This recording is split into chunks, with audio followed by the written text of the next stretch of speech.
Yes, good morning. Please be seated.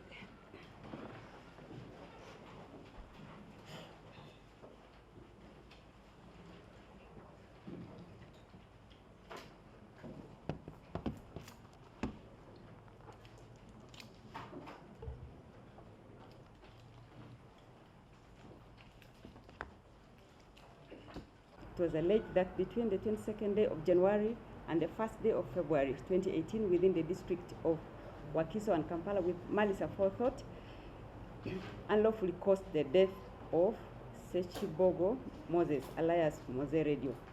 Owekitiibwa agamba nti engeri omusango guno gye gwaddizibwamu Owekitiibwa alaba nti ekibonerezo ekisaanidde gyandibadde emyaka 14 naye nga kwegyo emyaka 14 ajjako ebbanga omuwawaabirwa lye yamala mu kkomera okubira ddala ku lunaku omuwawaabirwa ye yennyini we yeewaayo mu mikono gya poliisi. Owekitiibwa akiraba nti ebbanga eryo lisaanidde okuggyibwa ku kibonerezo kino ekimuweereddwa era bw'atyo Owekitiibwa omuwawaabirwa amuwadde emyaka 13 n'emyezi 3 ko ennaku 4.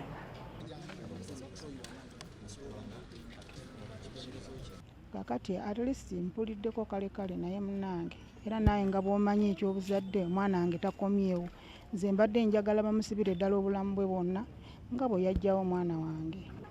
Muyinza okuba muwulidde 13 naye wabaddewo ekibalo ekitagenze bulungi emyaka giri 12 n'emyezi egigwamu awo.